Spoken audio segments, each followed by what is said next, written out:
2, 1.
Hotep and welcome.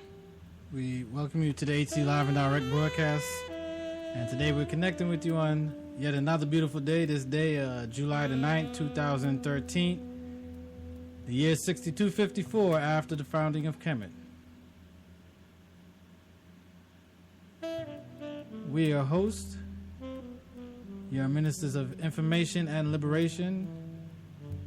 None other than our elder, Brother Makalisi Sowande, yours truly, Brother Amin Sef, and we both greet you, our listeners, friends, and supporters of the HC Live and Direct broadcast, and thank you for tuning in on today's show. Hotep.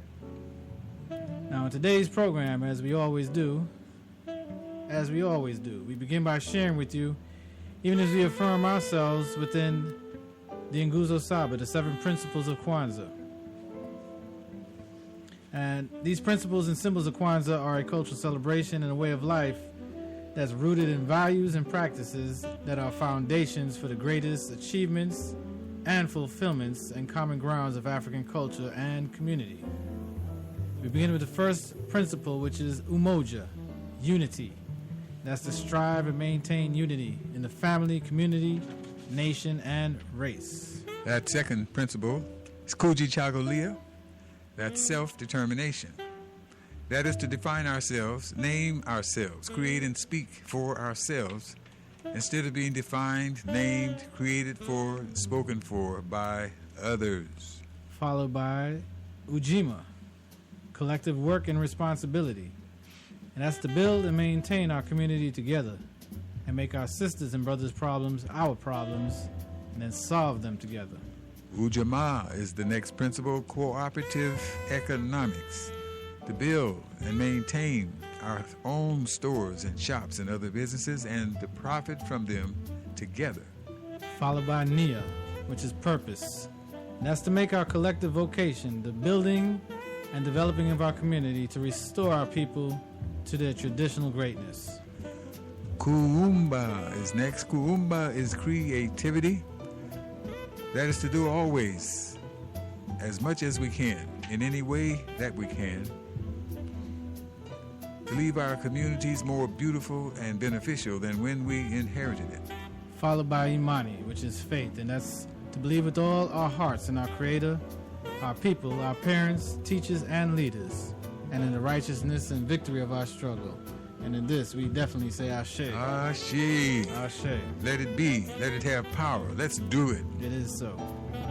Now, the HC Live and Direct presents to you the unique voice of Umoja, the voice of unity, providing you with discussions for empowerment and liberation while engaging in African-centered thought, spirituality, and action. Now, in doing this, we strive for excellence in all that we do by presenting Ma'at, the way of truth, justice, righteousness, harmony, balance, right order, propriety, all of that is great. Its value is lasting and has remained unchanged and unequal since the time of its creator. And it's with this that the legacy of our ancestors, the legacy of our fathers and mothers, be honored and shall endure. So as we continue, we take out the time to offer a moment of dua, some thanks and praise to the Creator, Creatress, and libations for the energy and lives of our worthy ancestors who have made this moment possible for us to pull together even as we connect. Harambe. Harambe, Harambe, Harambe. Iui Hinayek Heruneb, Aminra, Irma, Neferu, Ek. Let us be one with you every day, Amin-Ra, Creator, Holy One, so that we might see your sacred beauty, so that we might grow to know the ways in which we can be that sacred beauty and share it with sisters and brothers, with family and community, day and night, night and day, all the days of our lives. Help us to know that it's to a significant degree that when we are with family and community, when we are with loved ones, we are indeed with God, with the divine force. We are indeed in an atmosphere, in an environment, in an arena whereby the divine force within each of us is called on to magnify and multiply and share its essence, its core with those loved ones. Amen-Ra, hidden one, holy one, sacred one, hidden within each of us, all of us. An energy that's crying to be released, to come out in acts of love, in acts of creation and creativity, in acts of liberation and wholeness. Help us to grow in knowing the ways that we can be that beauty. Help us to grow, divine Creator, in appreciating that opening the books of the ancestors gone before us is one of those ways to discover that beauty. As we discover our ancestors building family, community, building nation, as we discover our ancestors building structures with a technology that befuddles humanity even today, as they look back to ancient Kemet. Help us to open our hearts to one another and know that above and beyond the indoctrinations that's been imposed upon us, above and beyond the insanity that is presented to us as pictures of ourselves, that we are indeed a black and beautiful people. And help us to relate to those words that say, Sisi watu weusi watu wazuri pamoja tutashinda. We are black and beautiful people, and together we shall win. Help us to find the ways by which your beauty manifests itself when we live together in peace and harmony, when we live together in creative relationships, build together creative organizations, creative communities, creative institutions where we can nurture our children to the fullness of the divine potential that resides within them. We're thanking you this day for this opportunity to be with our people in these moments of HC Live and Direct, to relate to the real challenge of being the people of purpose once again, to be a people of diligence once again. And here is when we say, here is when we feel it within ourselves and utter words that come from the core of our being. As we say, in me let your heart arise, with liberation, love, and might energized, devoted to the task of our restoration, knowing no fear, fearing no intimidation, that the things we say and the things we do elevate our people like blessings from you, for indeed they are blessings from you working their way through us. Always be Septepi in me, and we always be Septepi.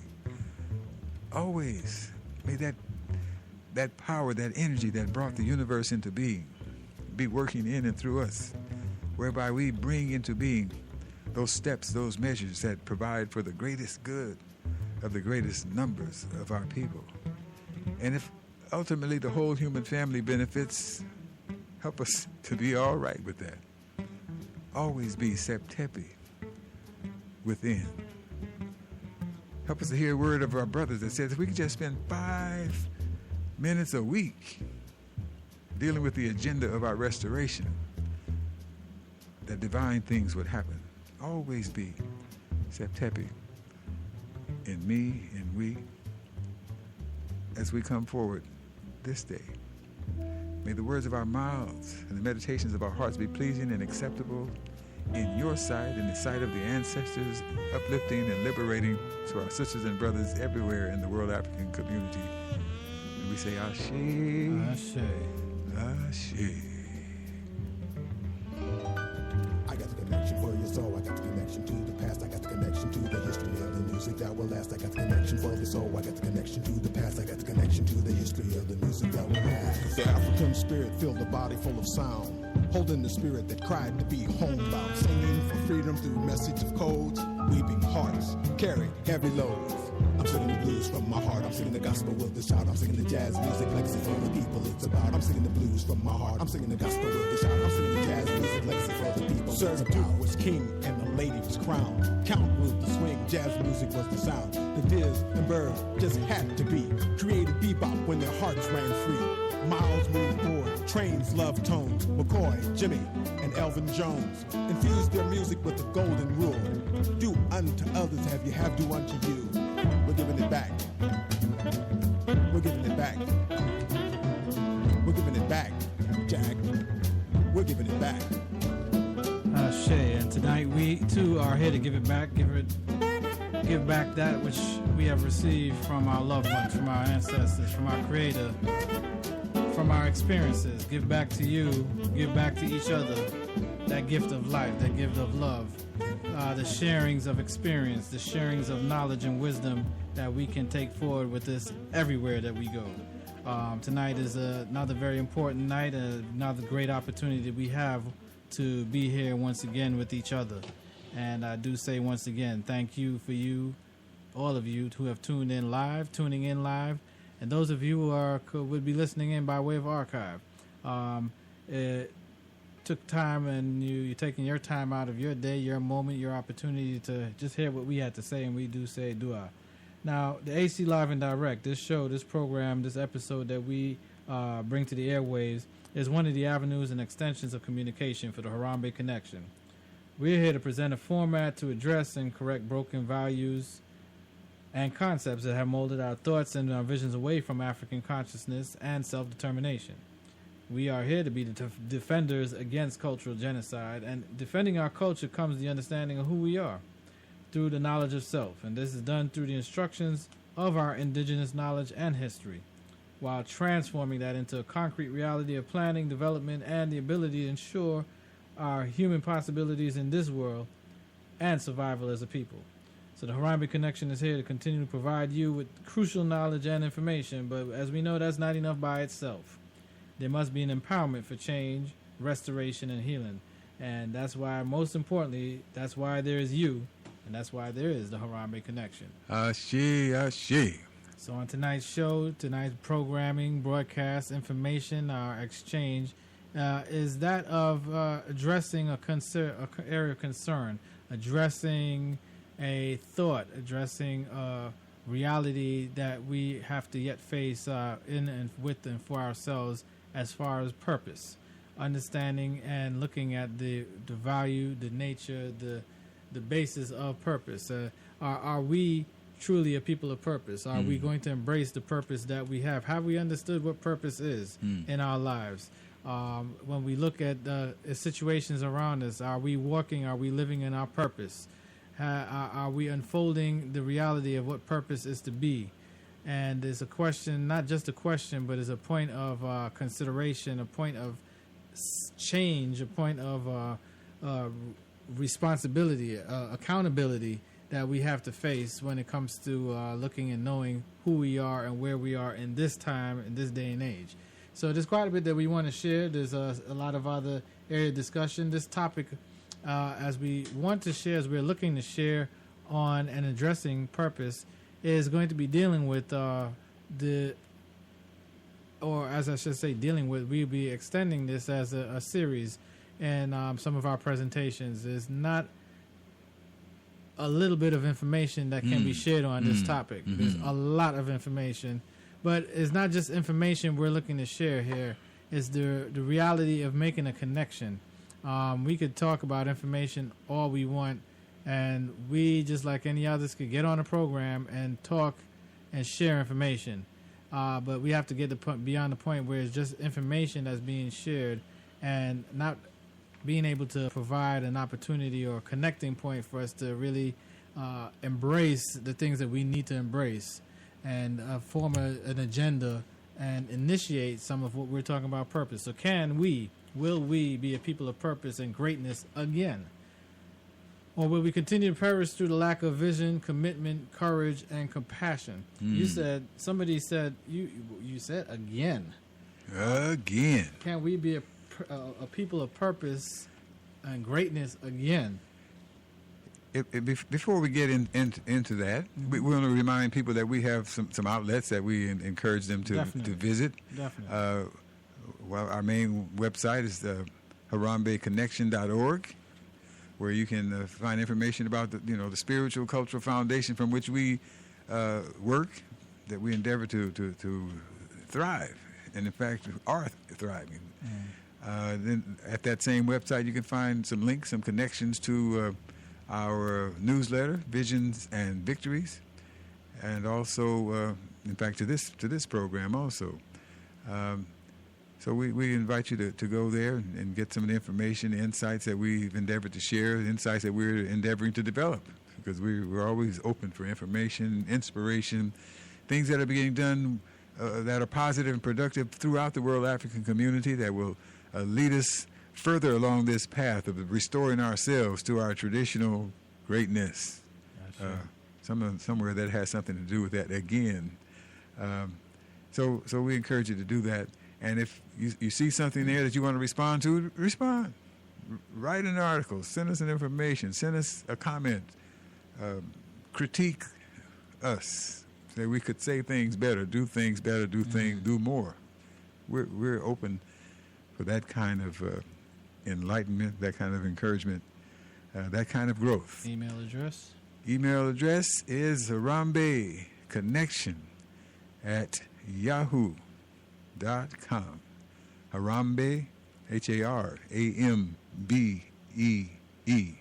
Harambe Connection, all one word together there, at yahoo.com. Let us hear from you, and we certainly will share it with the rest of our world. We don't try to hold stuff in. Most definitely. Shay. Most definitely. So, being a people of purpose and greatness, again? What you mean, again? Well, we say that in the respect that as we open up, one of the very principles in which we open up our show with and affirm ourselves each and every time we're on the airways, one of those principles is called Nia. And that principle, that word, is purpose. And it says to make our collective vocation the building and developing of our community, to restore our people to their traditional greatness. So there's a greatness that we need to be restored to and reposition ourselves in, but it has to be a collective vocation. A collective vocation that we can build upon, because many may say, well, I'm already doing that. That's being done. I do that in my home. And but the thing is, if we all were to just do that in our home, the work would be much longer in accomplishing and getting the results done. But when we can collectively bring our works together, we don't know it all. That one group, your home doesn't have all the answers. It doesn't have all the solutions. And even still, those who are in your home will still be open up to influences that are outside of your home. So somebody else's home, somebody else's center may be of a benefit to the nourishment, that restoration, and establishing of that purpose even within those that come from your home. And the foundations of building your inner self, the working of how you think, how you focus, how you envision the realities of your life, the things around you, circumstances, everyday living, the reality of your spiritual self, and then the relationship factor, how you look to build relationships as you call and as we call family. the foundations that we look to, and the encouragements that we need one from the other. And when it comes to identifying and building on what is purpose and the collective effort and benefit. Somebody's saying, and I hear is those being said right now, and said, well, I ain't having nobody involved in my relationship. What goes on in my relationship, that's my business. You know? But that's not the point or the direction I'm going with that, is in the respect that when it comes to us understanding our relationships and our responsibilities, our roles, our collective working as men, as a male factor, and as well as women, when we find that we have issues and sometimes we need to talk to somebody, the men don't usually go to, or shouldn't, because sometimes they do, and they end up getting in some problems with that by going to another woman to talk about their problems instead of dealing with their peers. Same thing for the women. And it comes to that reasoning, that communication, that iron and sharpening iron, that developing and strengthening of each other. We can't do it always on our own. And then we have that of the building up of our children, the future establishment and the way of life for our children, that which they're going to come into, as well as what they're coming out from, our families, your families, and the exposure to what the reality of their traditional greatness is. Because some say that we black, or we're pro this and pro that, or we cultural. But when we start to look at a lot of the things that are really identified with and how we are looking at it, we can find that there's a lot of gaps to be filled as far as with proper teaching, proper understanding, correct truth, bringing Ma'at into the picture, where we have correct harmony and balance, where we address truth and we deal with justice as justice.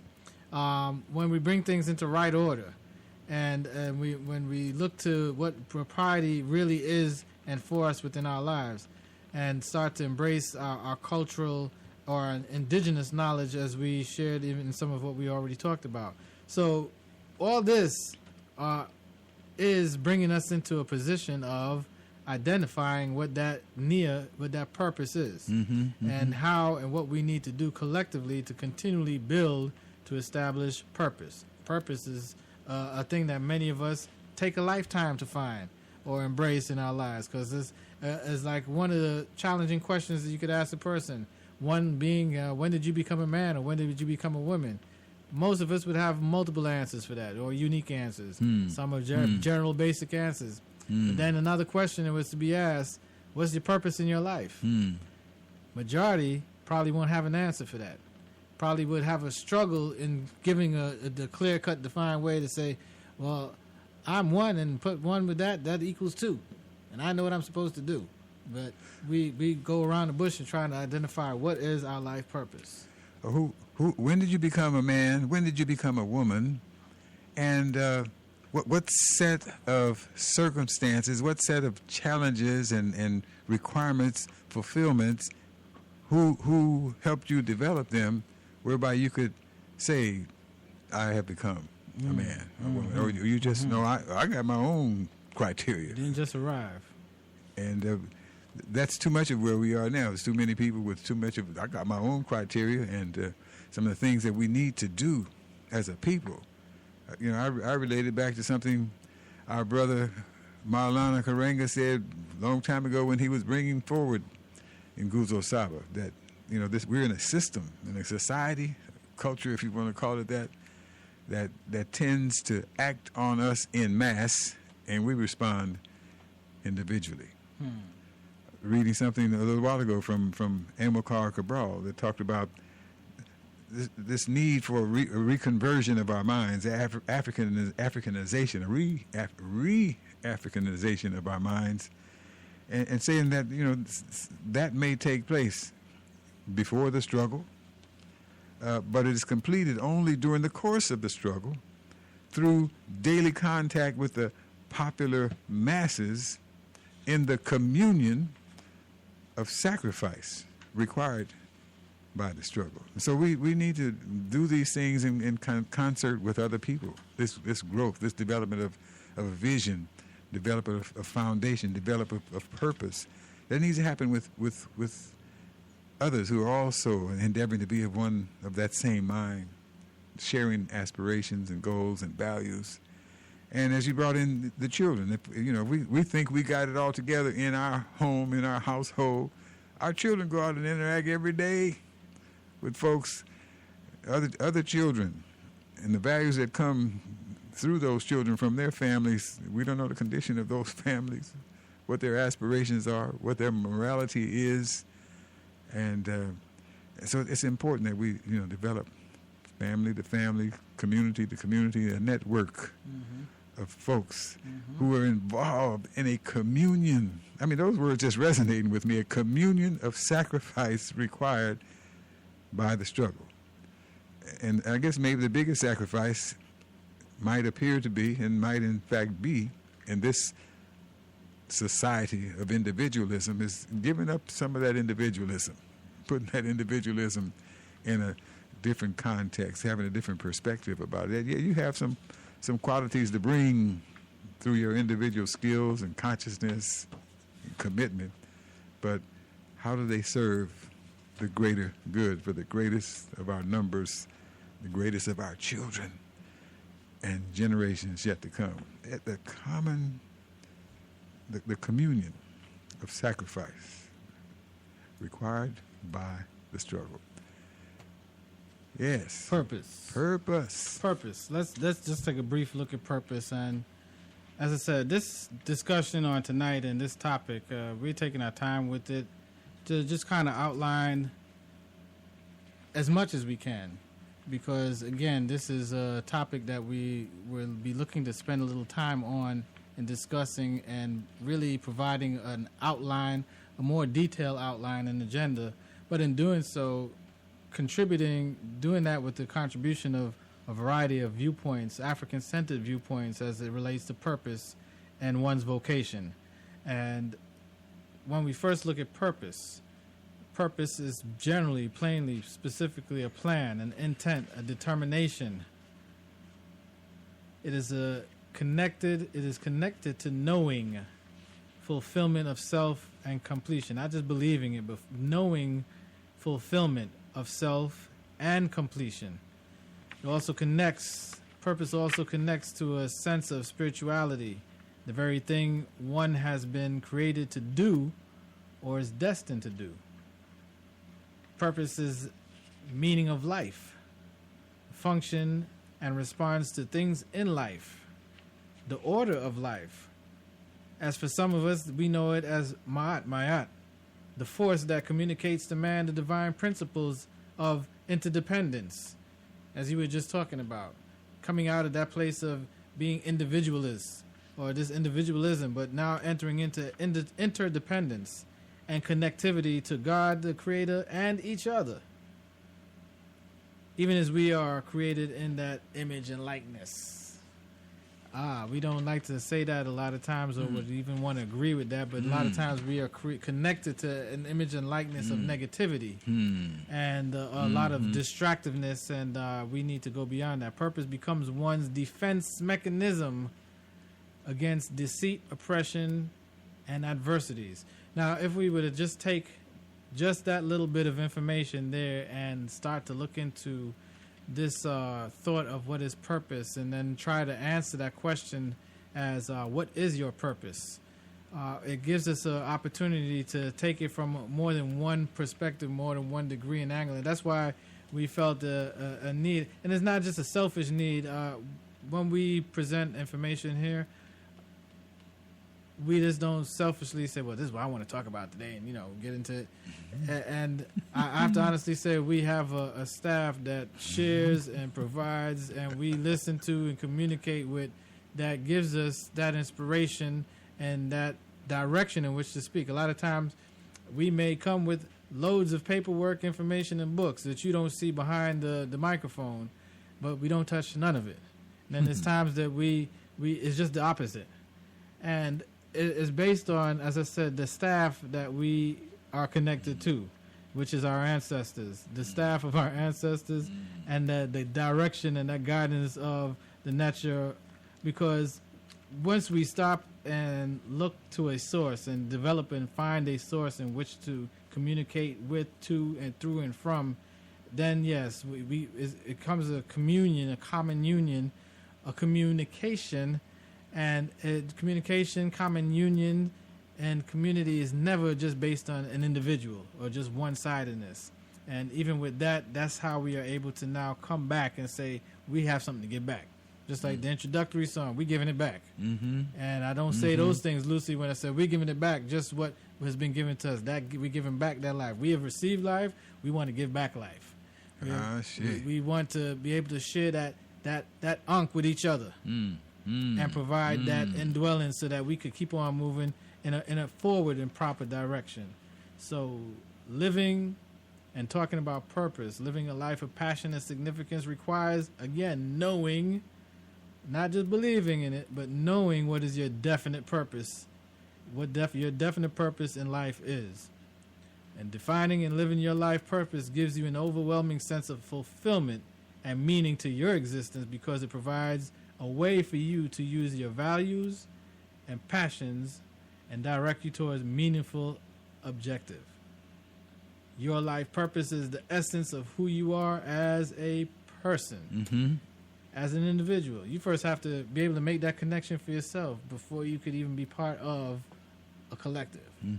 So our purpose must be identified, must be defined. Now, you see, a lot of us believe, and we're going to provide sources as we go along. And today, again, is an outline. But as we continue within this dialogue, because this is not going to be the last time, maybe next week we see how it goes and it continues, or even if it's in between, we're going to continue this series of discussion on purpose because we can talk about saying that there are African viewpoints that relates to purpose and one's vocation, but what are they? Why can't we see that? We share, when we get on the air, the Nguzo Saba, and we talk about that one, and that first example which we are referenced, the Nia, purpose, Nia being purpose. And then we have other directions as far as connecting to our African worldviews and viewpoints that directs us and gives us an idea, a concept, connectivity, a point of really, if we want to, a connection point to connect to what your purpose and that African-centered perspective of your purpose. Why is that important? We'll get into that a little later just as well. Why that type of a perspective and attitude needs to be taken. We have values and resources such as our ancient teachings, our indigenous knowledge. We have contributions from the likes of George M. James talking about our 10 virtues and the way the Egyptian mystery system was evolved and how the neophytes were encouraged and taught. And they had value systems in which they had to work, these 10 virtues. And I have some of that we're going to get into. The Nguzo Saba, principles in which building principles on which we live by. There's additional information that I have here as a study guide that we put together with the various information on these principles and symbols. The Stolen Legacy, once again, we have contributions from Ikwe Arma, from 2,000 Seasons and a variety of other sources that we want to show you. So it's not just what we say. We're coming with the voices of many others to give you a perspective, an African perspective, as to your relation to purpose. Why I say that again? Briefly.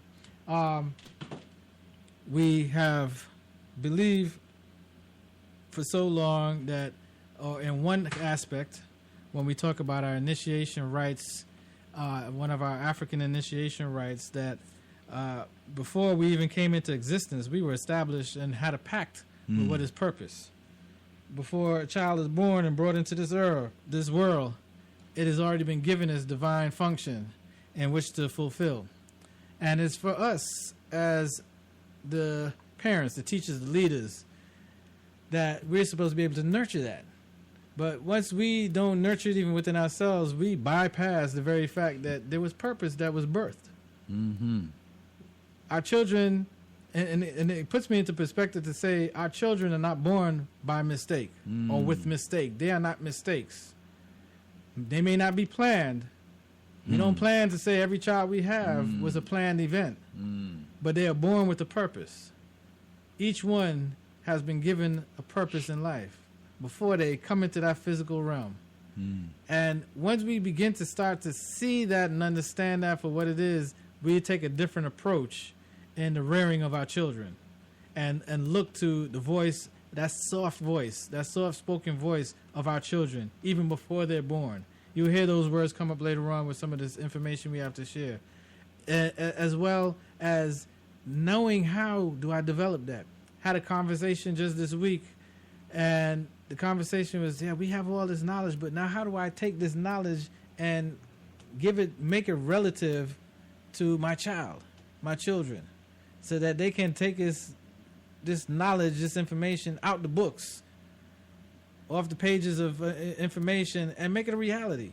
How do I bring that so-called traditional greatness into reality today? I know that my ancestors were kings and queens, that they were the originators of the arts, all the liberal arts, not just contributors, but the originators. And they were the forerunners to everything and all that man believes today and is even prescribing to, but don't get the credit for that. But there's a traditional greatness that we yet want to restore them to, even in that principle of Nia that we read, restoring our people to their traditional greatness. So what is that traditional greatness, and how do I enforce that traditional greatness? How do I bring them to make that a reality today? When they can so-called feel they live that life or want to live that life, and they get out there in the street and they're faced with something else. Other objectives, other mindsets, other attitudes, other behaviors.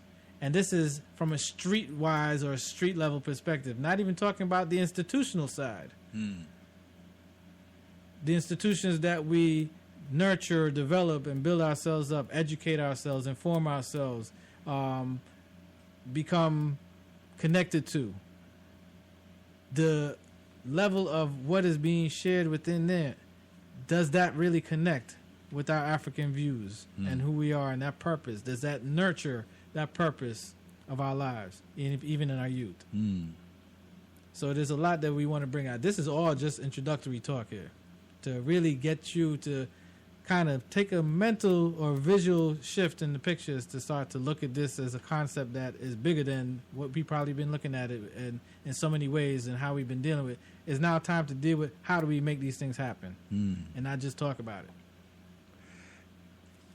Yeah, well, relative to what you were just presenting, there's a thought, an idea that's expressed in a current series in Ebony Magazine, a series entitled "Saving Our Sons," and the author, his name escapes me right now, but there's been some input from any variety of people who are intensely involved in the process of saving our sons and ultimately saving our children, saving our family, saving us as a people. And they're saying, some of the things that we need to do, some changes that need to happen. The idea that I'm trying to get across here is that he says there isn't a lot of need for a lot of innovation. I mean, we don't have to come up with a lot of new stuff. That the ideas, the understanding, the challenges have been outlined numerous times for us. If we go back to relating to information and process that comes from our ancient history, from Kemet, if we go back and relate to Marcus Garvey, relate to the Harlem Renaissance, we relate to civil rights struggle, the things that Dr. King said and did, Brother El Hajj Malik did and said. I mean, the information, the innovation, the ideas are there. What's absent is our embracing them consistently, diligently, and putting them to work. What's absent is that diligence, because we're living in denial. But even more than that, we're living in the midst of a system and a culture that devalues and seeks to diminish those African-centered, liberating ideas and avenues for us. They make us think they're not valuable, they're not necessary, that if you just stick with us, we're going to make things okay for you. The March on Washington, last week we were sharing an article, some information that says in the 1960s the black poverty rate was 32%. It improved by to 2001 to 22%. But today, 40% of our children are living in poverty. So we have to embrace the change, the values. We have to embrace the process whereby that reality is going to improve, is going to change for the better. It's up to us. It's in our hands.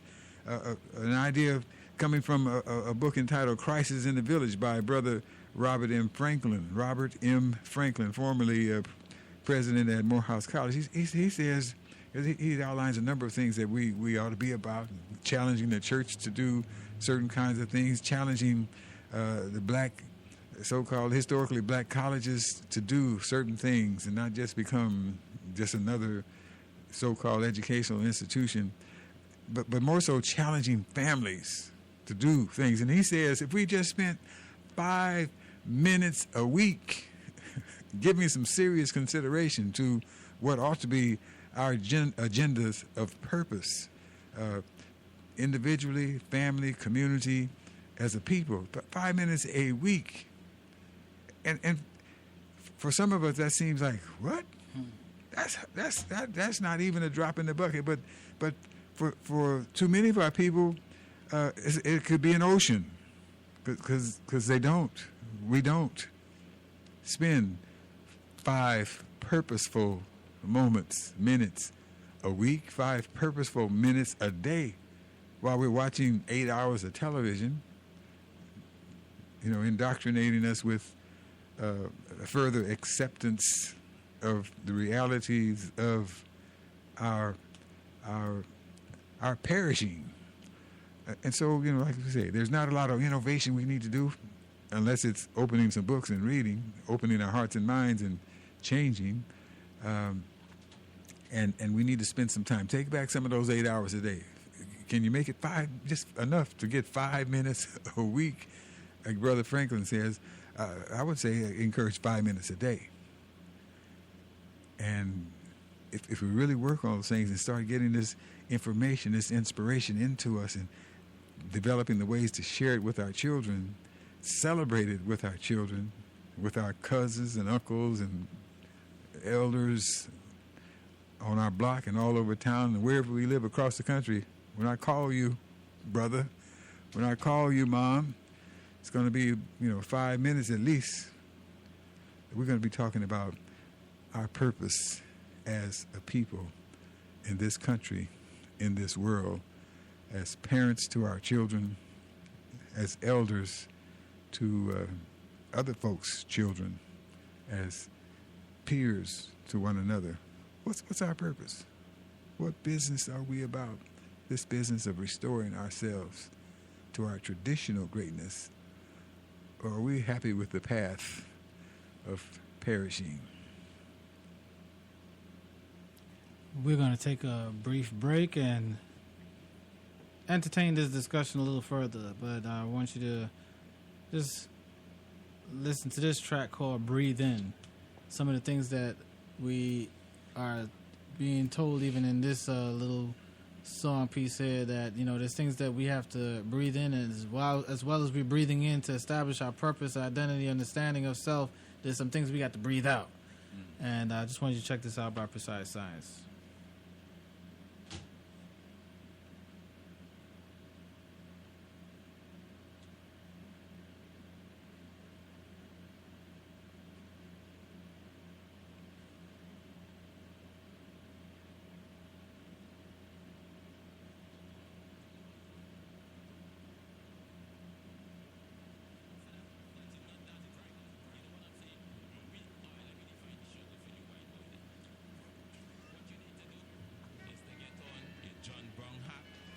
John Brown, and then we listen to you, right? We can holler. Definitely. So That's real. Go and pick up some of the views from in here, Go ahead. Amon Ra shines down in the Tubman City metropolis, shining like who on top of this? Thank him for awakening me and my people to fight another day and see ourselves as equal. Fight another day and see ourselves as lethal. Start our own school system to straighten out the people. Mic to mouth, we're going to write our own sequel. Teach you what you never knew about our people. See, African ways have been suppressed and renamed, changed so the rightful owners cannot reclaim. There were Moors here way before Columbus Biscayne. And we can't forget the slain, although it causes pain. Recognize what was kept out of your own education. Realize it's by design and change the situation. Breathe in. Rakim, A Tribe Called Quest. Breathe out. Al Sharpton and Cornel West. Breathe in. Patrice Lumumba, Kwame Ture. Breathe out. Bill Cosby and the whole boule. See the master ceremonies that take a combination of skill, heart, desire, and knowledge of situations, knowledge of self, and knowledge of First Nation. Develop your worldview and let your spirit through. We penetrate thoughts and feelings simply by revealing what's behind the scenes, so you're not living the dream. Tubman, the city that cries, sweats, and bleeds, but never reads by past civilizations that supersede time and space. Man, we gotta research when all things wear peace and then start the rebirth. Come on. So much on our minds, no way we can recline. Changes on the way, even the blind can read the sign. Breathe in. Community make Coogee a sport. Breathe out. Walmart and all corporate support. Watch the assault on blacks continue to escalate until we see it's best we not participate. The day of absence for like 90 days straight would instigate the right debate to set the course more straight. Up and running Black Wall Street for us, by us, the original paradigm, but that seems to be lost in time from conditioning of our people to hate our own image. This is war, not a game, and we treating it like a scrimmage. Sit and listen to the critics that call themselves activists. It's lost the black community of their funds is what they practicing. John Hopkins buying up the whole east side. They never go to the rich community where the beasts reside. So we cast votes that's never been tallied, never rallied against the system or whomever they give us. Instead of who we choose, they refuse to be fair. Close our libraries and schools and we refuse to care. No child left behind. I know millions of natural smarts and talents are being killed by Ritalin. Our parents must make better decisions. Teach them to know the difference between freedom and prison. Teach them to know the difference between telling the truth and just spitting. Ain't nothing wrong with the written. The scribes are vital to the nation. Precisely what we need to better the situation. We need participation. Media waters down the truth so my people won't erupt. Blackwater, the Vatican, it's all covered up. Health, religion, food, it all went corrupt. This democratic paradigm, it went bottoms up. Black fists put them up. Little ancestors behind us and use their accomplishments as constant reminders of the fight we have in front of us. Breathe out failure and breathe in victory is us. So much on our minds, no way we can recline. Changes on the way, even the blind can read the signs. Breathe in. Real media living in black. Breathe out. Corporate lying occupying Iraq. Watch the attacks on blacks continue to escalate. Can't you see? It's best we not participate. A day of absence for like 3 months' time. Was in the sign we use the mind to activate the divine sublime. Ever since I known you as a young brother, you always been a kind brother. And I will tell the caller that you gave him a very kind response. How about that? Right, I didn't get to that. Still wanted to keep you kind. So East from an everywhere, crack brains everywhere. New Jack City's a story if you were never there. The bare essentials, crack files and pencils, raps on utensils, spit chooses what we've been through. Sent through the suburbs, they recite my words. With a right by the street light, he likes nerds to the curb. It's sort of disturbing, cause what are they learning? Do they think crime is shit cause we slick with the wording?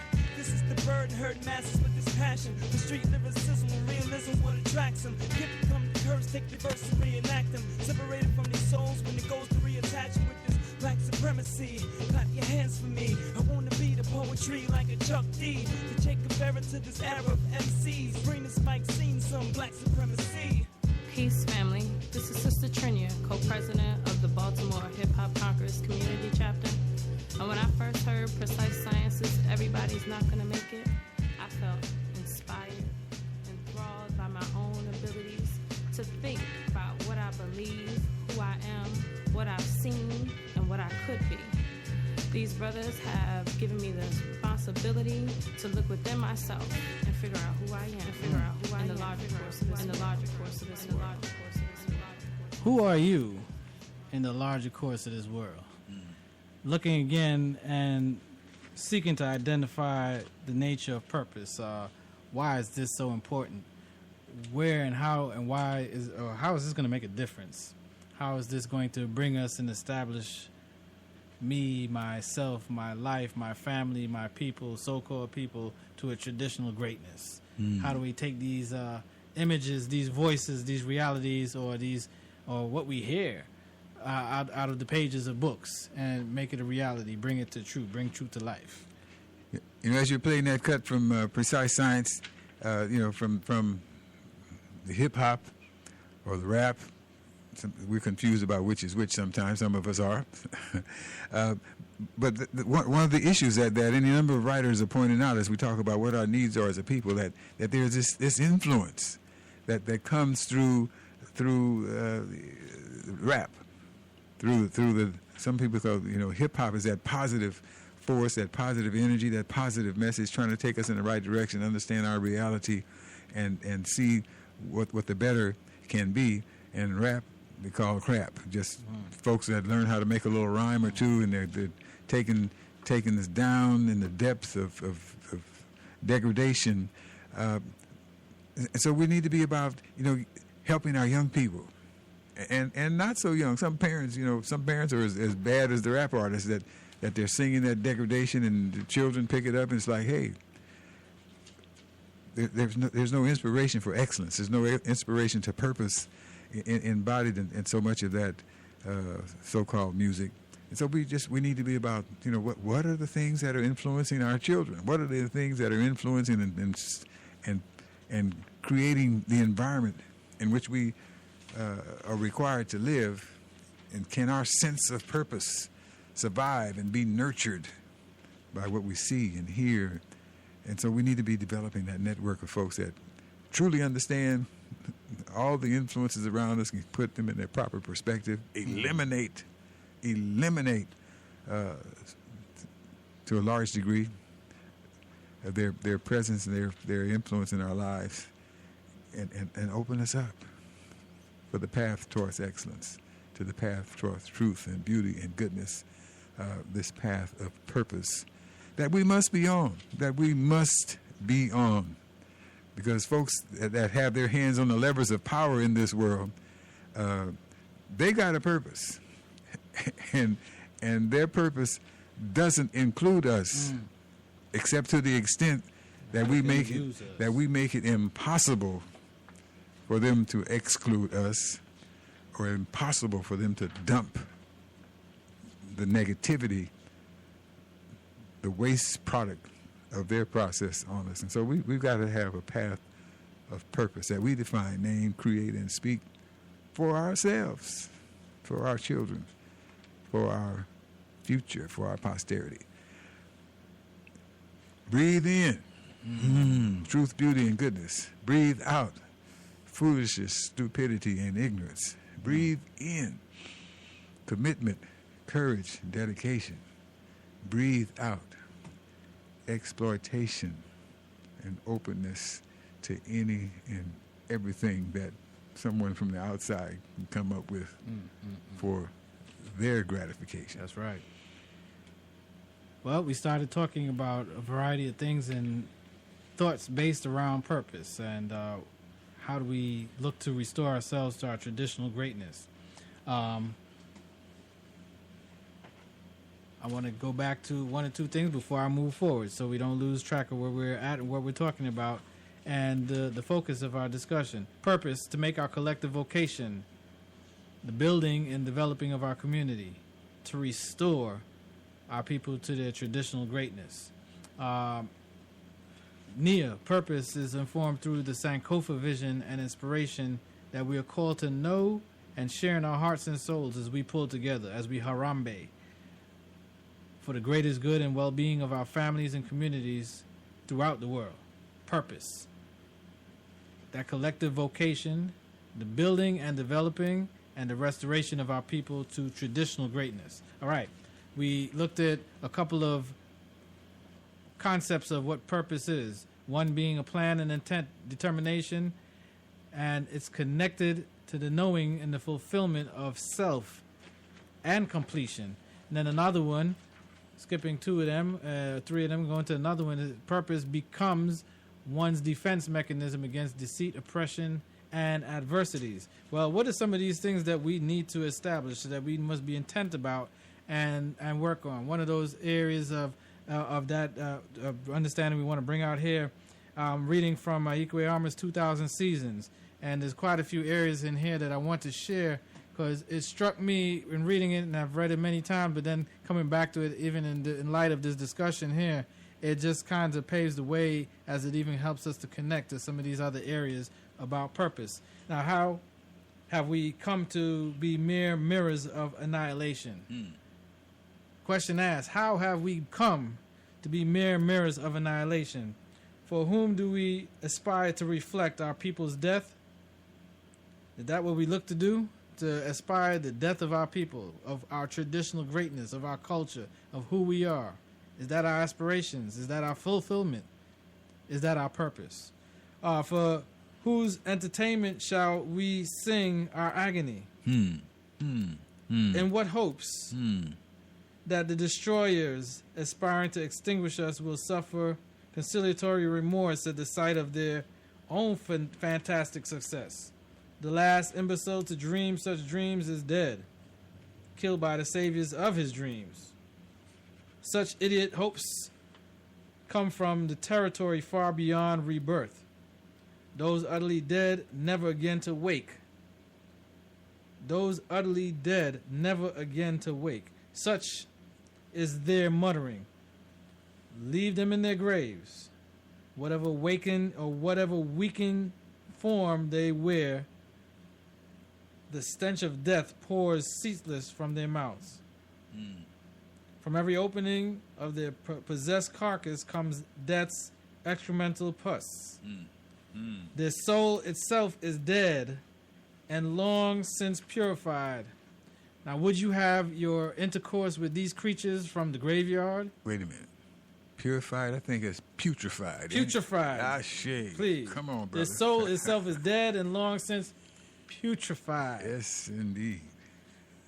Now, would you have intercourse with these creatures from the graveyard? Appreciate the correction. Ah, shit. Now, skipping a little bit.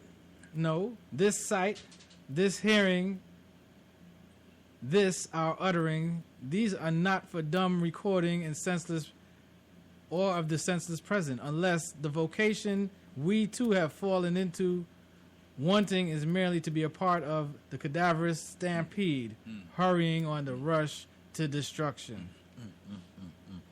I mean, this is serious dialogue here.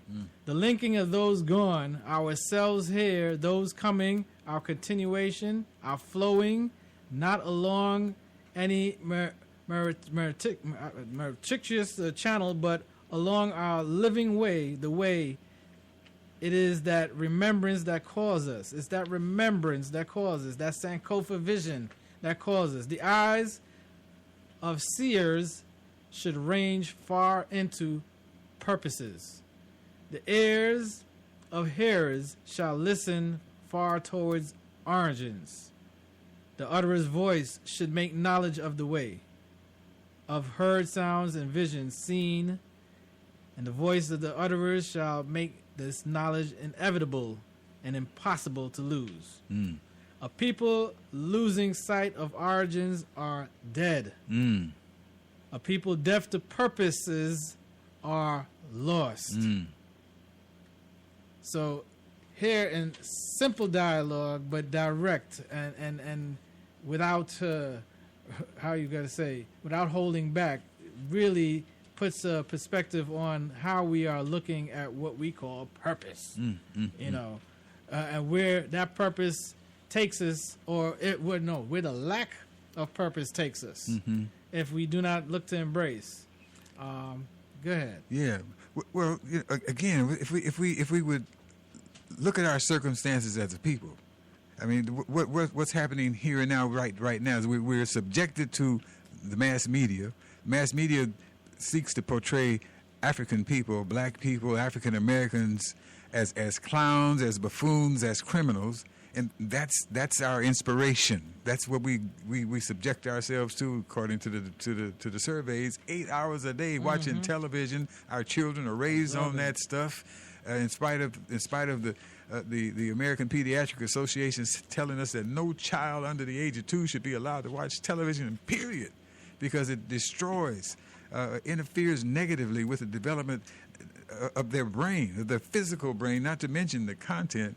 And then we send our children to the school because we've been there ourselves, that denies African greatness, that denies African excellence, that denies what this Principal Nia calls us to recognize, to restore ourselves to our traditional greatness. Let's go back and explore that traditional greatness.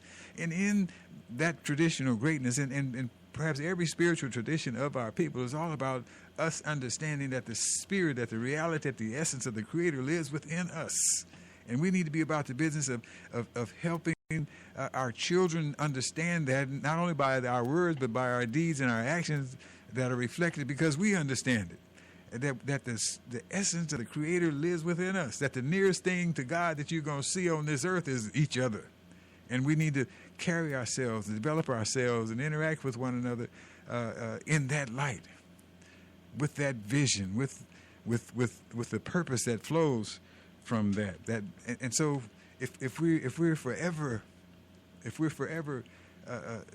disconnected from that spirit, if we're ever disconnected from that reality, from that history, from that purpose, then we'll be just fodder for the madness that those who've already shown through the history of the destruction of our civilizations, the enslavement of our people, of our ancestors and elders, and even the enslavement that they would impose on us now, and they call it entertainment, or they got us calling it entertainment. They got purpose in that. We've got to get back, get that Sankofa vision, find the best within it, so that it helps us to find the best within ourselves, and then put together the practical day-to-day things that we need to be doing, to be about, to save ourselves, to save our children, to cultivate that purpose. Again, we don't mind if all of humanity benefits from it, but we got to do it first. Spend 5 minutes a day. At least 5 minutes. Spend 5 minutes a day thinking on it, open the books, respecting those scholars. I mean, we can go down and listen to our name in the scholars, Dr. Penn, John Henry Clark, Asa Hilliard. We can go, and these brothers and sisters who went to school, opened these books, studied the history, the heritage, studied the values and immoral objectives of this system that we find ourselves in, and laid it out for us that we need to be about a different path, a purposeful path for ourselves, for our people. You don't have to do the hard primary research, as Brother Ampim would say, because it's already been done. You open the books, put down those pointless magazines, People Magazine and Women's World, and there may be half a cent worth of stuff to read in those things, but in the books that are scholars, those who are part of this African community, those who are part of this African vision, this African mission for restoration, they've done the serious work. Dr. Theophilo Obenga. I mean, the engineers are there, the engineers for our liberation, engineers for our purpose and greatness. They've laid the foundation, laid it out. They've done the work of the innovation. Now we just need some folks, more of us. And those of you who say, well, I'm doing well, okay, touch some of those who aren't. Spend 5 minutes a day thinking about how to make a transformative, small, in increments. It's not going to happen overnight. It'll make a small change. Again, going back to Amilcar Cabral's words about this daily contact, this daily energy, this daily effort that we put into the communion of sacrifice required by the struggle required for success on this path of purpose.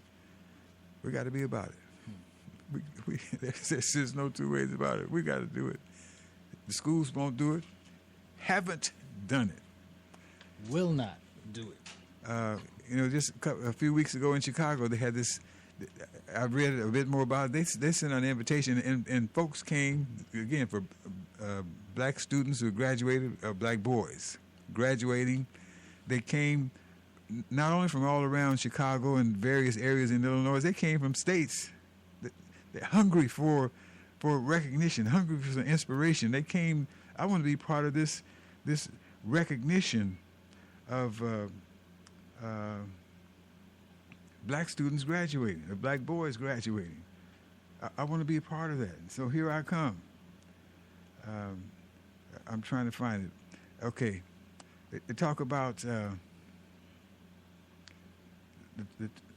nearly 200 black male high school graduates from across the country gathered at Chicago State University. Also in this article, it talks about the brother Philip Jackson talked about they reached out to churches and universities in the area and got a lot of rebuff. Well, we don't have time for that. No. Until they finally got the positive word from the president of Chicago State University, President Wayne Watson. Come on, bring it here. Bring it here. And so they had this ceremony, this recognition, appreciation. And one of the students said he liked what the mass graduation represented. It means a lot because people are acknowledging us, because most black males don't graduate out of high school. So they're really acknowledging us for what we did throughout our 4 years of high school. And so we need to do that, and we need to do more. Like they need to do more. Go to high school, go into college, or whatever training beyond high school they need, vocational, technical, whatever, so they can become the men that our people need. And so we elders around them need to provide, the kind of atmosphere, the kind of environment whereby they'll be encouraged to stay on that positive path and won't be led aside, led astray by, biological forces within themselves, as well as the so-called entertainment world that'll dangle so many other kinds of carrots before their eyes and having going down the path of the wrong path, the path of that is not consistent with this agenda of purpose that we need to develop and cultivate for ourselves as a people. Another part of that was talking about who graduated and who didn't.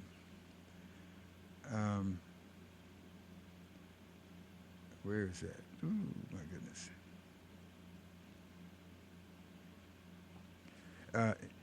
Well, this goes back a couple of years, but it hasn't changed that much. It said this is from the Black Star Project in Chicago.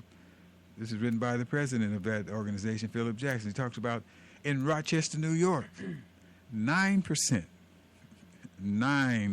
of young black males graduate from high school. 20% in Detroit, 24% in Philadelphia, 28% in New York City, 39% in Chicago, 41% in Los Angeles. About 50% of black males in America finish high school. So we've got to provide, the inspiration, the encouragement, the support that they need to complete the course. And also somewhere in there we do need to provide, additional educational avenues, our own schools, or find a way to change these that our tax monies are going to so that they serve us, because that's another part of the agenda of purpose. What educational process, what educational curriculum are our children to be exposed to, subjected to? What roles do we play in forming those curriculum, in running those institutions? That's a part of the agenda of purpose that we got to put our hearts and souls to, and we need to do it.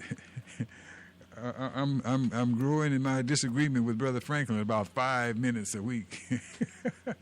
But again, for some folks, that's a minimum. That's a big change. 5 minutes a week, but 5 minutes a day.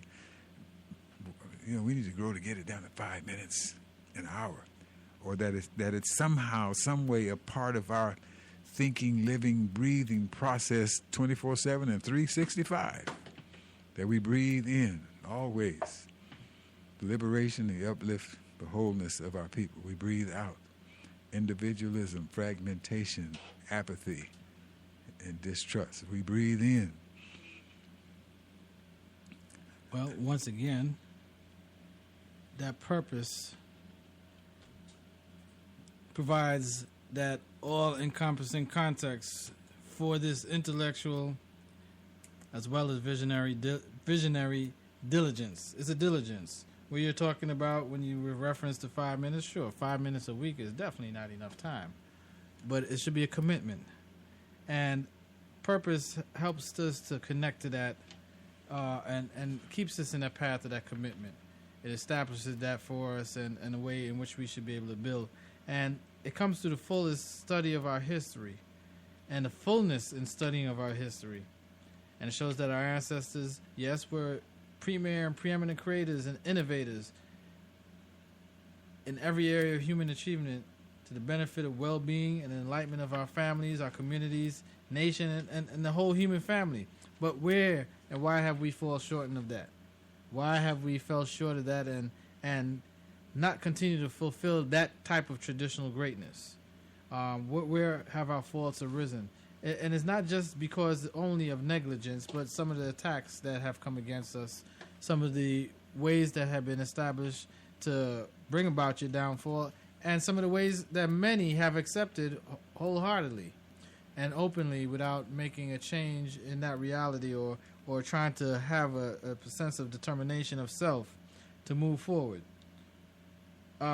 If I go back to some of this, I'll share here from a different reading, saying from Brother Ben Okari, Ben Okri, who wrote about the healing of Africa within us, and asked a simple question: have we forgotten what Africa is? He said, Africa is our dreamland. Africa is our spiritual homeland.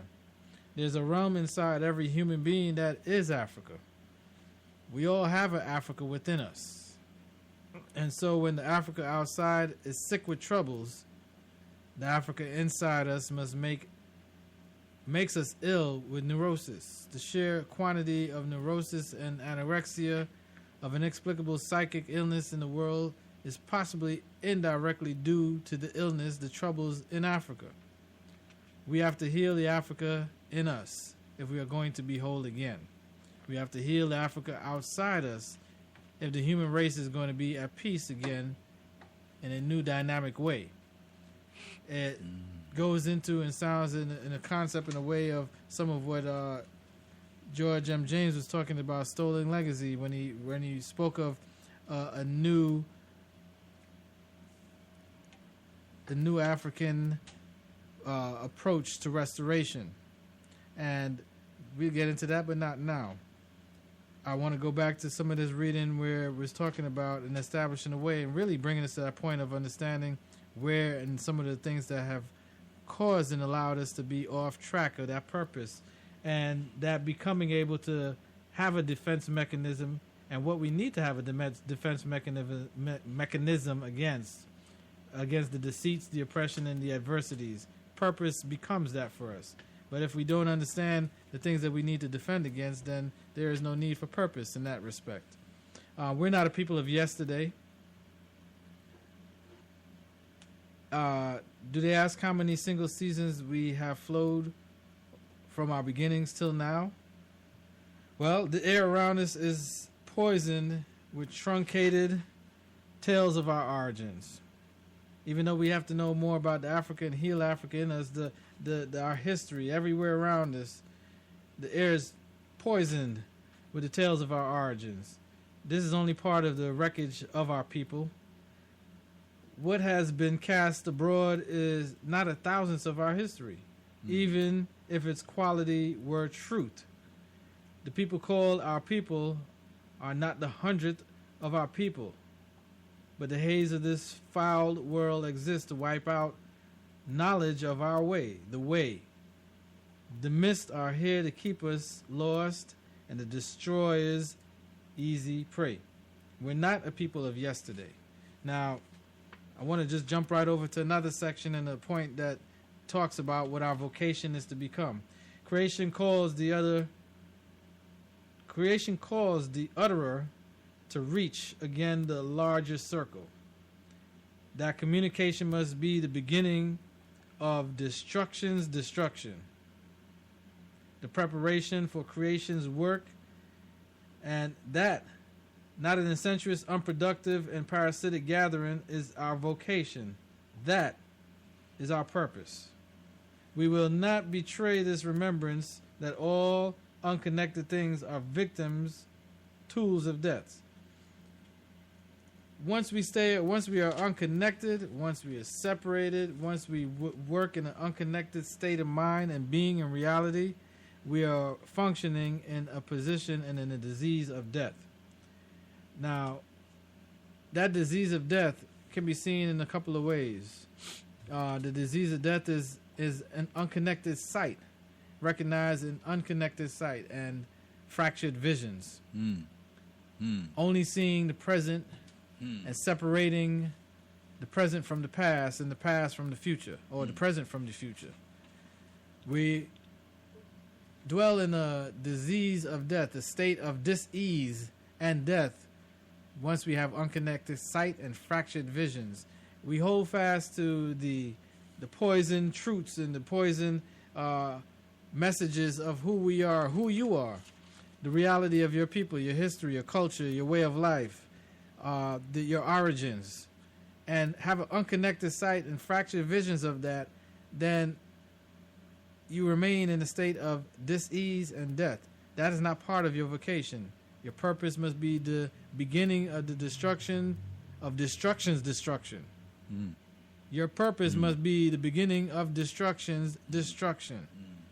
Not unproductive parasitic gatherings. Not a waste of time of us just blowing wind out of our mouth, air out of our mouth, and sounds to sound good. It has to become and must be the beginning of destruction's destruction. That death of unconnected sight, that death of fractured visions. It doesn't stop there, because it moves on. That disease of death moves on to what is unconnected hearing and shattered hearing. When many of us are deaf to the whispers of those that gone before us, and deaf to the soft voices of those yet unborn. We were talking a little bit about that just a while ago when we were saying those unborn, those soft voices of those yet unborn, those who are being assigned in that pact of purpose with their Creator, being committed to that time, that moment when they embrace this physical realm, empowered with purpose, but not being nurtured because of not hearing, and have been unconnected in our hearing, or listen to the wrong things, listen to the wrong approaches and how we are supposed to nurture that purpose and that vision. That type of unconnected hearing make you feel that you were born into a state or a nature of sin, but not of purpose. Shattered hearing. Being deaf to the whisperers of those gone before us. Not listening to the voices of our past. The voices of that traditional greatness, showing and telling us how these things were done. That disease of death also extends into another area of unconnected thinking. What is called or looked at as also as broken reason. Thinking only of the immediate past. I'm only worried about now. I can't bother with later on what's going on in the past and tomorrow. I'm dealing with right now. The moment's release. This moment release. Nothing else matters but now. No care of connecting the present with past events and the present with future necessity. Vocation must go against all unconnectedness and call to create the way again, even where the foundations have been assaulted and destroyed, regardless of the things that have come up against us to make that unconnectedness seem as though it's a reality or the only reality. Our vocation is to find a larger arena, a larger gathering beyond that, and the healing of ourselves. That's our connectedness. That's our vocation. That is part of our purpose, our collective building together. Now, I could say a lot more on that, but I don't want to dwell just on that only. Let me, if I could pull this up real quick, because when we're talking about that unconnectedness and how we're separated, I'm going to come right back out of the same book. Very well quote that many of you who have listened to this plenty of times have heard, where it says it's a force, or there's indeed a great force in the world. A force spiritual and able to shape the physical universe. But that force is not something cut off, not something separate from ourselves. It is an energy in us, strongest in our working, breathing, thinking together as one people, but weakest when we're scattered, confused, broken, individual, and unconnected fragments. Our purpose is supposed to be that which comes against that unconnectedness. Our vocation goes against all forms of unconnectedness and causes us to create that way again, when we're not a broken, divided, and separate people. You know, that reflection, that expression from Brother Ahmed about that force in this world that's spiritual and able to create the universe, the physical universe, not something separate from us, not cut off from us, but an energy in us, strongest when we work and think and breathe together. To me, that's an echo of an understanding that our ancestors had way back in ancient Kemet. When they talked about the creation, they were talking about what people call God nowadays, doing the work of creation, at the seeing of the eyes, the hearing of the ears, the breathing of the nostrils, the communicated to the heart and mind of the Creator, where all perceptions were brought forth, and through the utterance, through the teeth, tongue, and lips of the Creator, all things were brought into being. They were talking to themselves and to the people in terms that, you know, this energy, this power in this universe that we understand, it's not separate from us. We got eyes and ears, don't we? Have hearts and minds, the ability to perceive what's going on and what needs to be changed and rearranged and to provide for our greater well-being. We've got to get back to that understanding about who we are. And we are the ones that need to develop and carry out the agenda of purpose for our lives, for our children, for our people.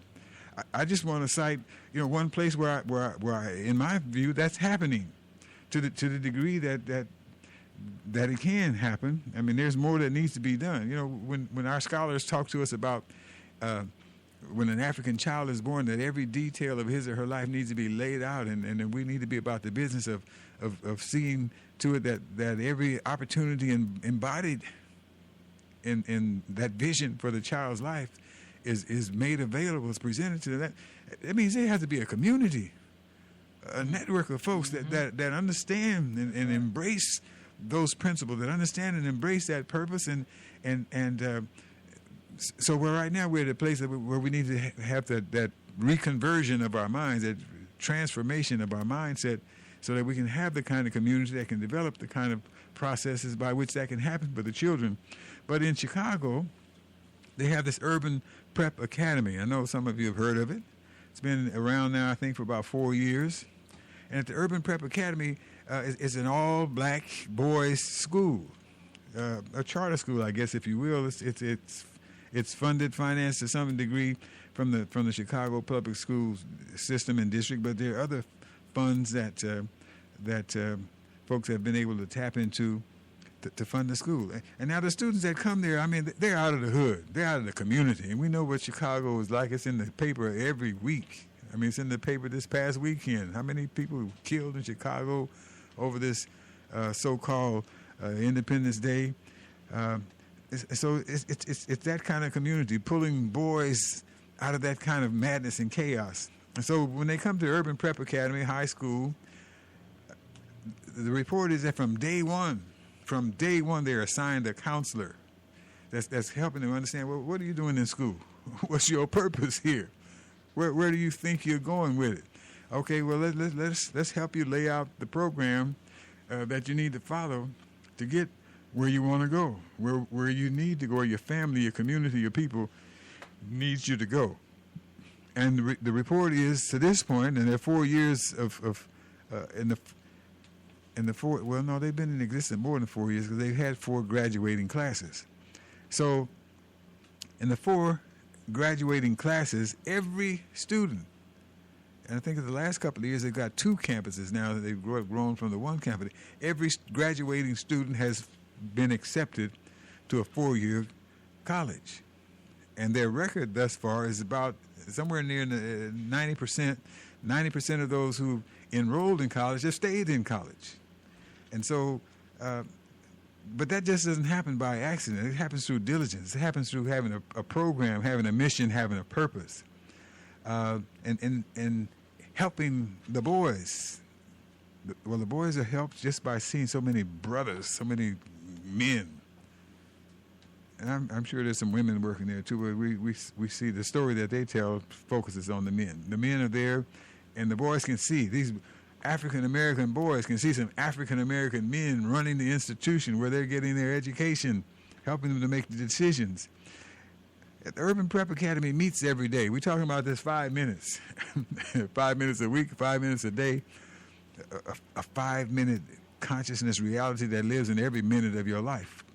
But the Urban Prep Academy has an assembly every day before the day gets started, for the regular curriculum, academic day gets going. We have this assembly. And in the assembly, they read and recite the Urban Prep Creed.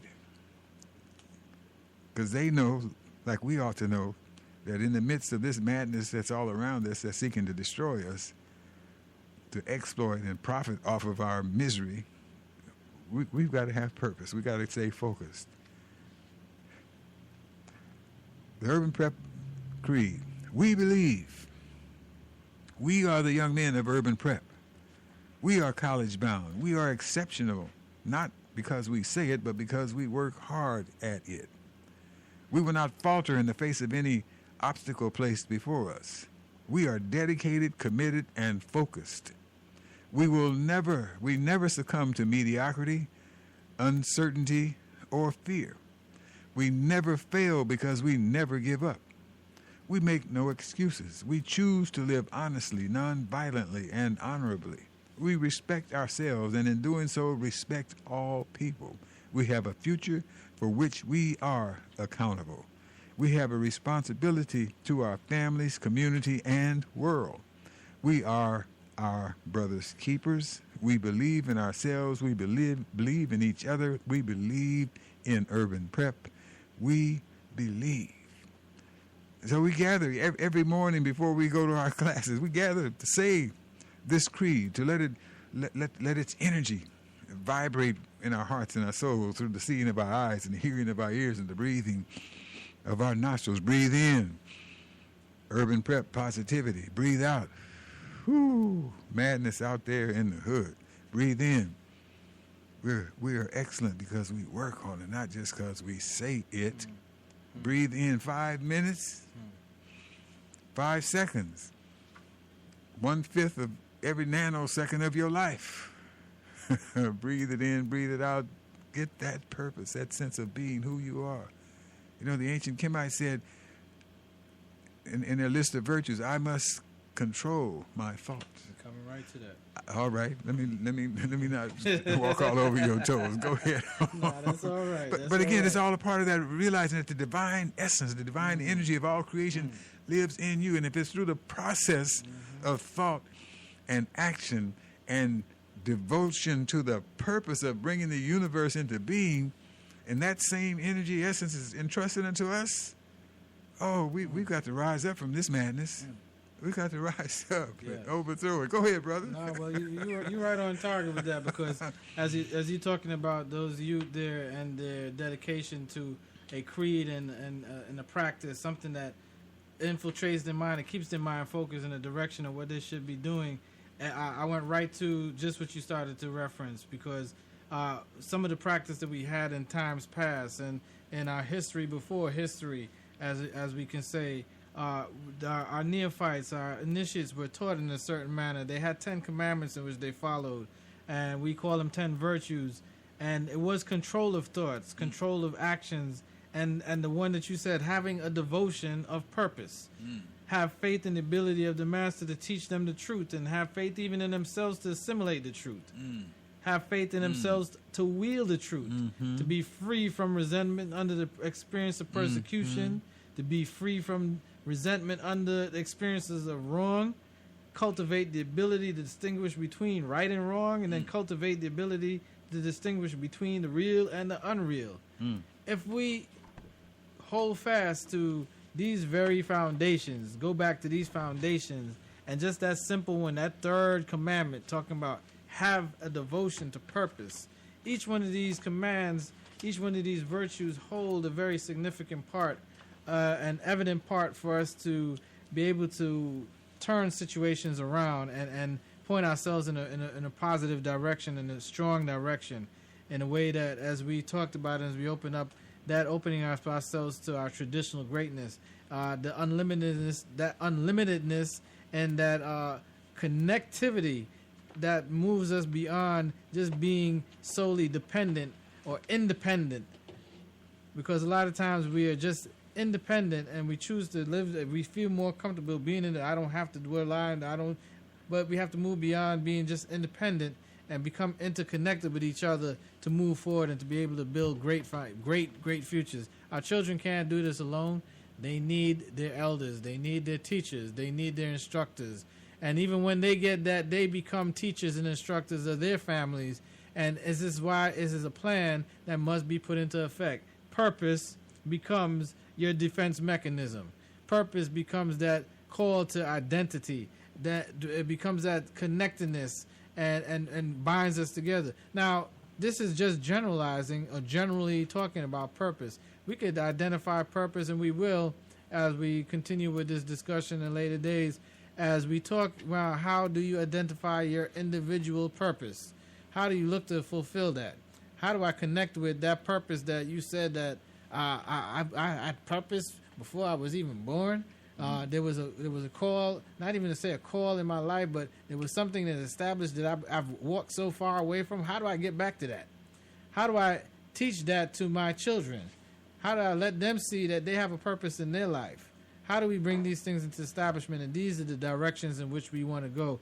These 10 commandments right there, those 10 virtues, each one of them alone, I had that somewhere over here in all this paperwork, talking about those virtues and how it really enfolds and infuses, and just talking about purpose without even dealing with all the others. Having devotion to purpose. Devoted to purpose. Purpose being, and in our simple definition, that which becomes your defense mechanism against all deceit, the lies, all the poisons, the toxins that are try to put a different picture, a negative picture of who you are and what we should be. It becomes a defense mechanism against the oppression and the adversities in life. Purpose becomes, again, that plan, that intent, that determination that connects one to knowing and brings about a fulfillment of self and completion. Purpose. Purpose being that building together, that vocation where we build together, dedicate ourselves to work together so that we can restore, bring about restoration to our traditional greatness, not just our traditional greatness, but also that connects us to the sense of our spiritual selves, who we are, the very things that we have been created to do, as well as destined to do. There's much about this purpose that we have to understand and unfold as we look at, we see what our young folks are going through. Yes, there are possibilities of excellence, but is it enough just to look at one or two situations when we have a multitude of problems around us? Are we seeing that as those examples that were shared from the graduation and those that's in Chicago there and other situations? Is that enough? When we look at our communities or where you are, where we are, the conditions that's happening around us, are we satisfied with the sense that this is our purpose? Purpose connecting us and bringing us to more closer together and coming against that unconnectedness. Remember, that death of unconnectedness, that death of not seeing, not hearing, and not speaking about our traditional greatness. Let's take a quick little break here and come back. We still have a few minutes here. You are listening to the AC Live and Direct, and our topic on tonight is becoming a people of purpose, and that's what we're here to talk about on tonight. But now, a brief break.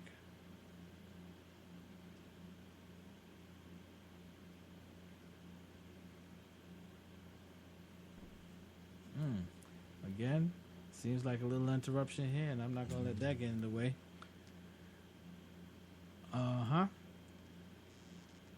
See, when we want to give you something, there's always a little bit of interference that's trying to get you sidetracked and not get it right. But we're going to get it right for you right now.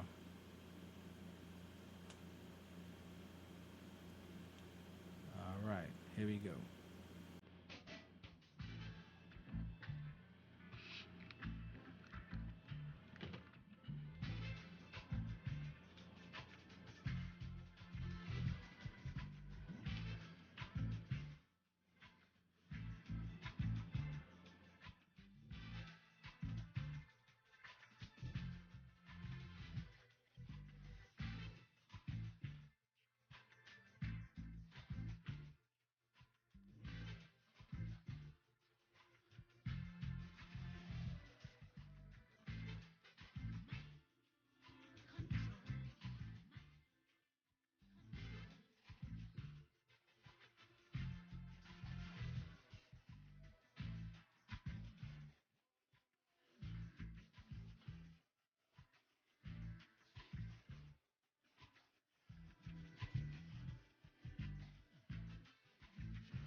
The truth is there for us to see. When it talk about mind control and the situations that's going on around us to constantly keep us disconnected from ourselves, from our way, from our traditional greatness, from who we are as a people, from our history, our culture, our heritage, our ancestors, the voices of wisdom, the voices of truth, the voice of purpose, that connectedness with the past and the present, and the present from the future.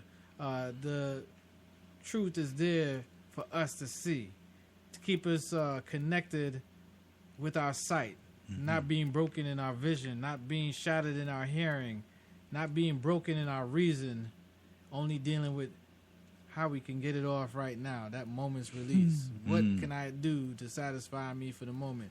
You know, this thing of purpose is very serious.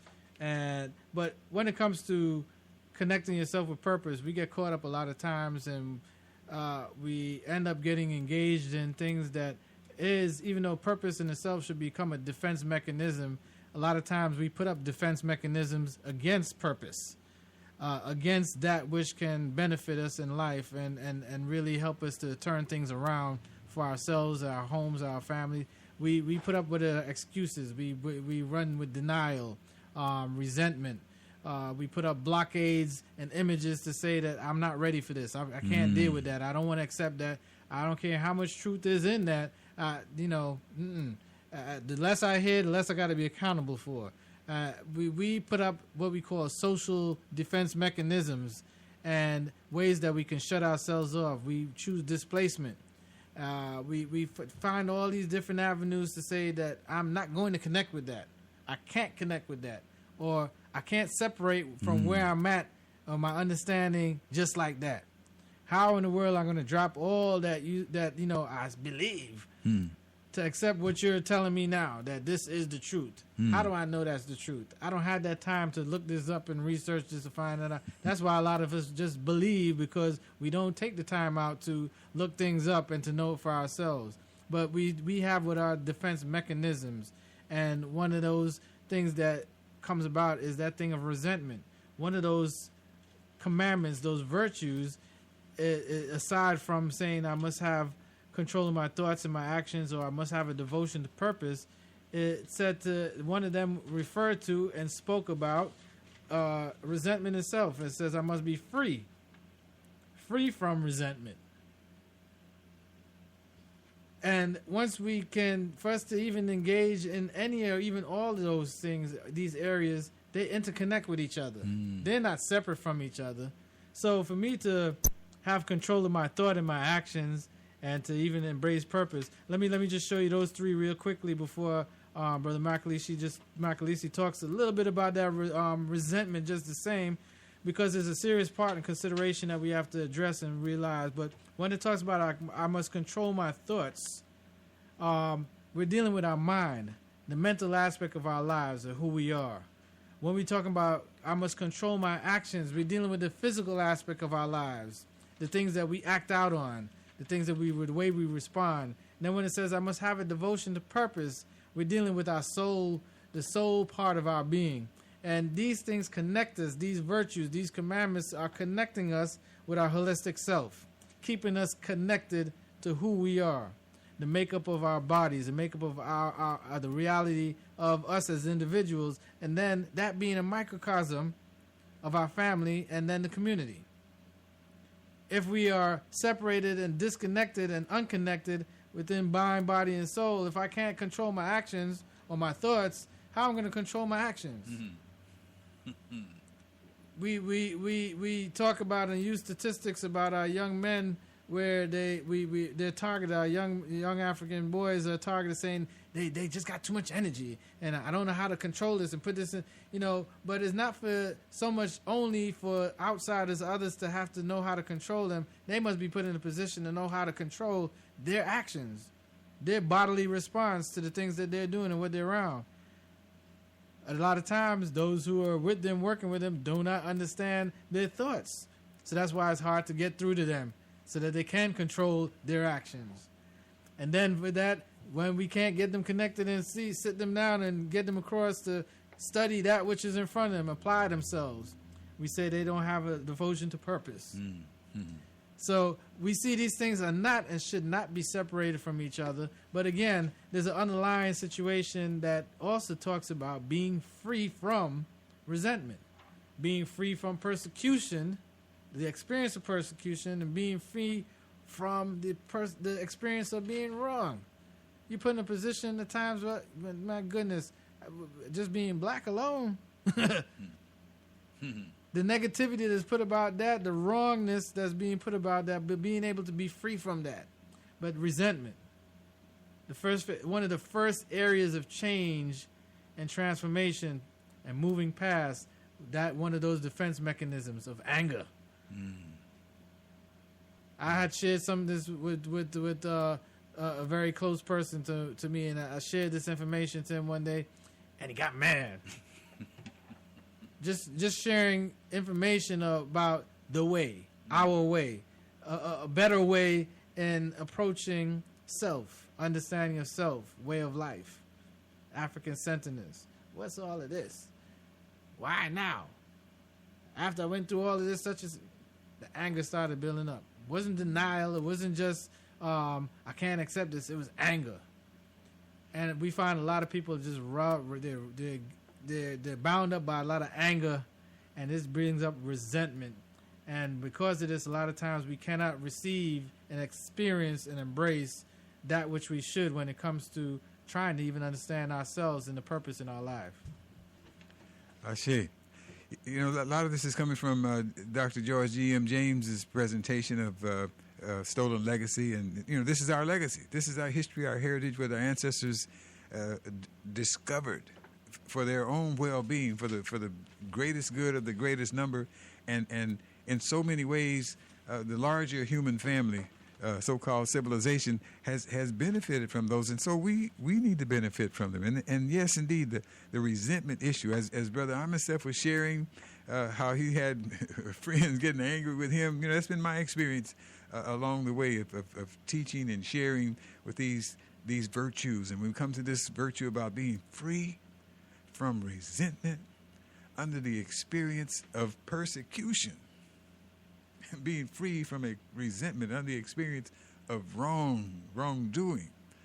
Of course, it also comes in the context of know thyself, of knowing in order to know your fullness, the fullness of the divine potential in you. You have to get control of the passions to make room for the unlimited power that seeks to live in and through you. That is your potential. And so, you know, there's also a teaching that says, do not be angry without just cause. And so there's room for some of that anger, but you can't let it consume you.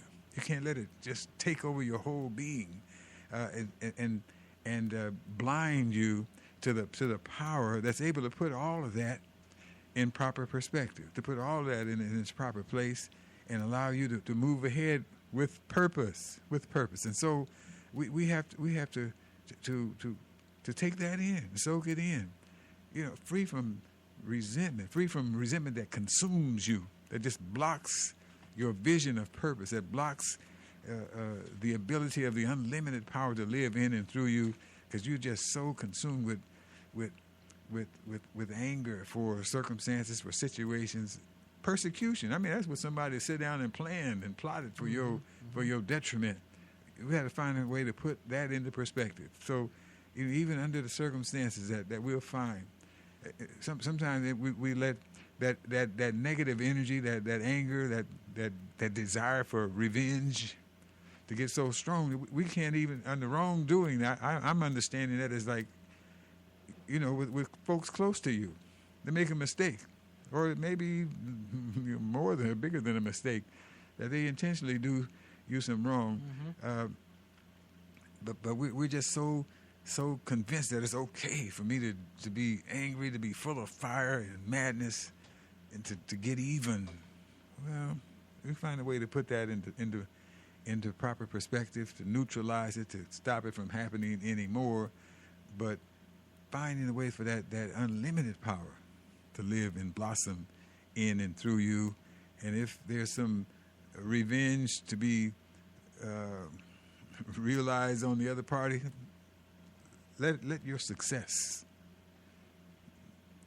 be a big part of that. Let your success be a big part of that, to get control of the passions. Don't let the passions control you, so that the unlimited power can manifest in and through you. Control your thoughts. Control your actions. Stay devoted to the purpose. Stay devoted to the purpose. We've got to develop the purpose. We've got to share it with our children.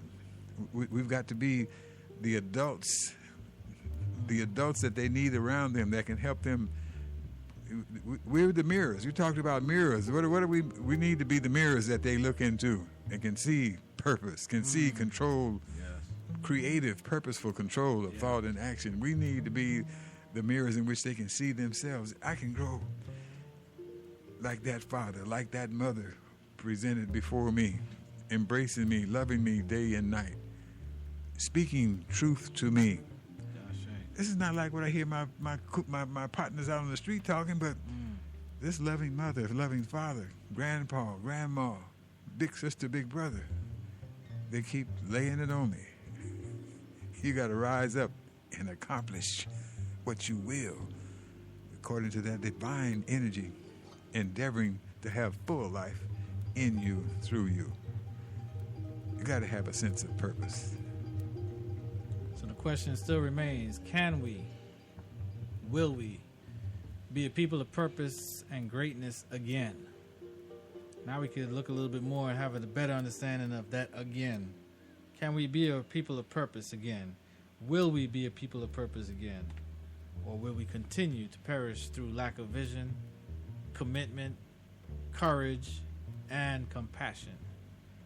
We have to do something about it now, because the time is now.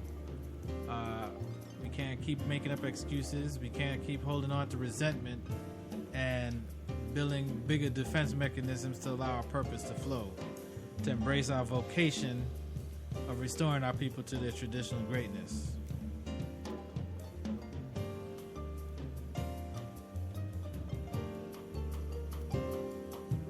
The earth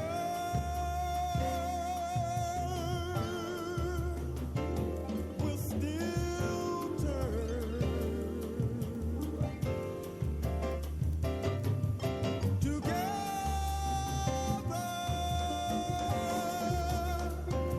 We must learn.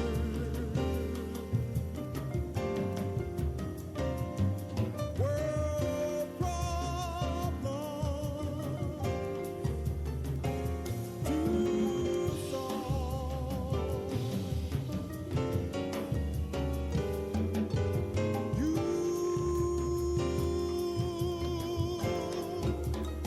must get involved.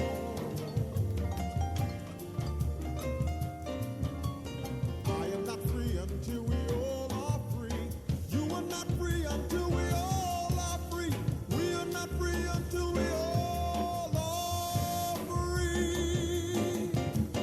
I am not free until we all are free. You are not free until we all are free. We are not free until we all are free.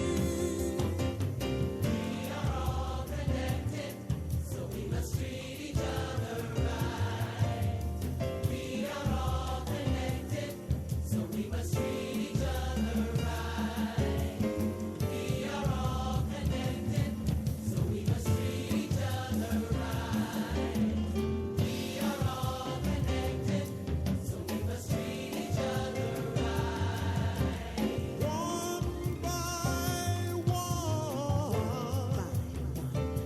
we are falling.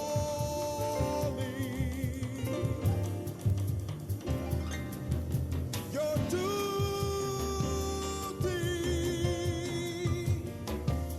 is calling.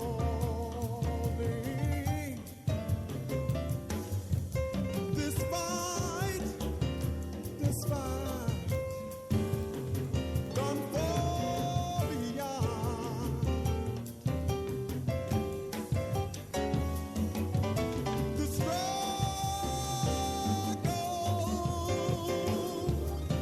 still goes on.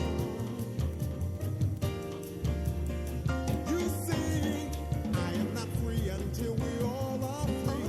You are not free until we all are free. We are not free until we all are free. I am not free until we all are free. You are not free until we all are free. We are not free until we all are free. Yes, we're all connected. got to treat each other right. Just want to say thank you for once again tuning into the HC Live and Direct broadcast and joining in on this discussion, listening in on this discussion of becoming a people of purpose. We intend to continue this discussion next week, open up and explore a few other areas, as well as open up the phone lines to you, the listening audience, to engage in the conversation and be a part of the discussion. I encourage you to continue following our programs right here on Spreaker. You could connect to our programs right on HarambeConnection.org and click onto the link to the bottom of the first page, and that will take you right over to our archives and our show page and connect you with some of the work and production, some of our archives of past shows that we've done, as well as continue to just follow us and work with us, as we must be continue to work together and treat each other right in all that we do. It's not for just ourselves, but for the sake of educating and bring up our children. So until next time, we say Ma'at Hotep from the Harambe Connection. As always, Ankh Uja Senev, life, prosperity, and good health to you and yours always. Ashe.